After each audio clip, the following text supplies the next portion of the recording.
ഈ നാട്ടിൽ വന്നവർക്കറിയാം നമുക്ക് എന്തൊക്കെയോ പോസിറ്റീവ് വൈബ് തരുന്ന ഒരു നാടാണിത്. നമ്മളെ കൂടുതൽ കൂടുതൽ സ്വപ്നം കാണാൻ പഠിപ്പിക്കുന്ന ഒരു നാടാണിത്. അങ്ങനെ ഇന്ന് മോർണിംഗ് ഡ്യൂട്ടിക്കാക്കി ഞാൻ ഇറങ്ങി. അപ്പോൾ ഇന്ന് സ്കൂളിൽ സ്റ്റേ ബാക്ക് ഉള്ള ദിവസം, വീക്കിലി 1 ഡേ നമുക്ക് സ്റ്റേ ബാക്ക് ഉണ്ട്. സ്റ്റേ ബാക്ക് ഉള്ള ദിവസം ഞാൻ ഇവിടെ നിന്ന് കേട്ടോ ഫുഡ് മേടിക്കാറ്. ഫുഡും പറഞ്ഞ് ഞാനൊരു ചായയും കുടിച്ച് ചെന്നപ്പോഴത്തേക്കും സ്കൂൾ ബസ്സിന് ടൈമായി. അപ്പോഴത്തേക്കും തന്നെ സ്കൂൾ ബസ് എത്തി. സ്കൂൾ ബസ്സിൽ കയറിയപ്പോൾ എന്താ നല്ല ബ്ലോക്കാണ്. ഇവിടെ വർക്കിംഗ് ഡേയ്സ് അല്ലെങ്കിൽ നല്ല ബ്ലോക്കാട്ടോ. അങ്ങനെ സ്കൂളിലെത്തി. സ്കൂളിൽ പുറത്താണെങ്കിൽ നല്ല ചൂടും അതുപോലെ പൊടിക്കാറ്റും ഹ്യൂമിഡിറ്റിയും കൂടുതലായിപ്പോൾ.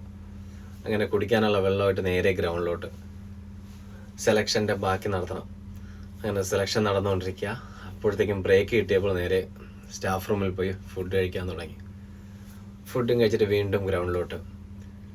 ചൂടാണെങ്കിലോ ഒരു രക്ഷയില്ല. 40-41 ഡിഗ്രി ചൂടിലോട്ട് പോകുന്നുണ്ട്. അതേപോലെ പൊടിക്കാറ്റും. അങ്ങനെ ഇവിടെ സ്റ്റേ ബാക്കും കഴിഞ്ഞ് തിരിച്ച് റൂമിലോട്ട്. ഇവിടെ വീക്ക്ലി 1 ഡേ സ്റ്റേ ബാക്ക് മസ്റ്റാണ്. ചിലപ്പോൾ ഡിപ്പാർട്ട്മെൻറ്റ് മീറ്റിംഗ് ആവാം, അല്ലെങ്കിൽ സെക്ഷൻ വൈസ് മീറ്റിംഗ് ആവാം, അല്ലെങ്കിൽ കോമൺ മീറ്റിംഗ്. എന്തായാലും വീക്ക്ലി 1 ഡേ മീറ്റിംഗ് മസ്റ്റാണ്. അപ്പോൾ അതും കഴിഞ്ഞ് നേരെ റൂമിലോട്ട്. അപ്പോൾ ബായ്.